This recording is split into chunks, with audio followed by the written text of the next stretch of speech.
Crime control news में आप तमाम का इस्तकबाल है। हैदराबाद के कुकटपल्ली में 12 साला लड़की की बेईमाना कत्ल।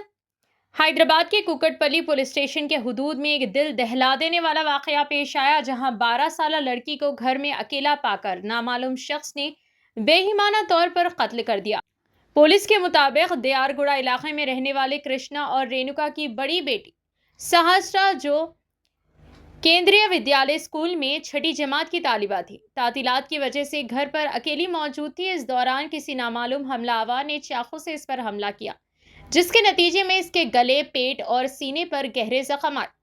वाक़े का इंकशाफ उस वक्त हुआ जब सारा का छोटा भाई सिद्विन दोपहर के करीब स्कूल का लंच बॉक्स लेने घर आया तो इसने बहन को बिस्तर पर खून में लथपथ पाया। फौरन पुलिस को इत्तला दी गई। इत्तला मिलते ही deputy commissioner police Suresh Kumar और एसीपी नरेश रेड्डी मौके वारदात पर पहुंचे। क्राइम सीन से शवाहिद इकट्ठे करने के लिए क्लूज टीम और डॉग स्क्वाड भी तलब किए गए। इसी तरह की मजीद खबरों से जुड़े रहने के लिए हमारे चैनल क्राइम कंट्रोल न्यूज को फेसबुक, इंस्टाग्राम और यूट्यूब पर शेयर करें, फॉलो करें और सब्सक्राइब करें। Crime control news Hyderabad.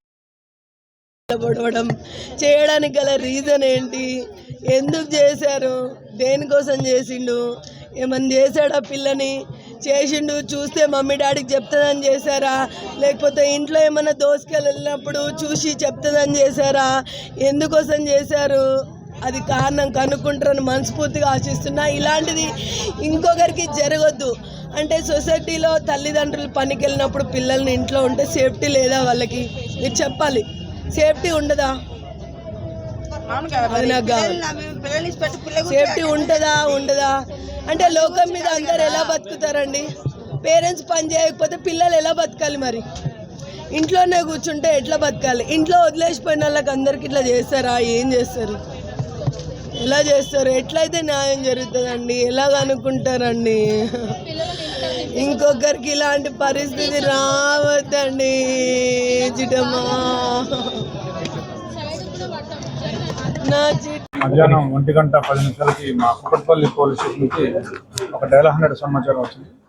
దాని ప్రకారం ఒక 10 సంవత్సరాల పాప ఇంట్లో చనిపోయి కనిపించిందని ఆ సమాచారం వచ్చి చూడగా ఆ పాప 10 years age and 6th class చదువుతూ ఉంది. సో వాళ్ళ ఇంట్లోనే మంచం మీద పడి ఉంది. సో ఒంటిపై కట్టుపోట్లు ఉన్నాయి. సో ఇప్పుడు ఆ బాడీ చూసాము. తల్లిదండ్రులు చెప్పే విషయం ఏంటంటే వాళ్ళు 9 o'clockకి ఇద్దరు కూడా జాబ్స్కి వెళ్ళిపోయినారు. వాళ్ళు మళ్ళీ తండ్రి 12:30కి అట్లా బాబుకి పంపాలని చూడగా పాప శవం బెడ్ మీద కనిపించిందని చెప్తా ఉన్నారు. సో బాడీని ఇప్పుడు ఈఎంఐకి పంపిస్తూ ఉన్నాం.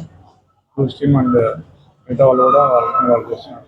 సో పోస్ట్ మార్టం రిపోర్ట్ వచ్చాక మిగతా విషయం. తల్లిదండ్రుల చెప్పేదాని ప్రకారం వాళ్ళు ఎవరి మీద అయితే ఇప్పుడు వరకు అనుమానం వ్యక్తం చేయలేదు. స్పెసిఫిక్గా ఎవరి మీద కూడా తల్లిదండ్రులు అయితే అనుమానం వ్యక్తం చేయలేదు. ఇంకా తెలియదు. కేంద్రీయ విద్యాలయం 6th క్లాస్ హాలిడేస్ ఇచ్చారండి. వాళ్ళు వచ్చి ఇక్కడికి 2 years అయినా.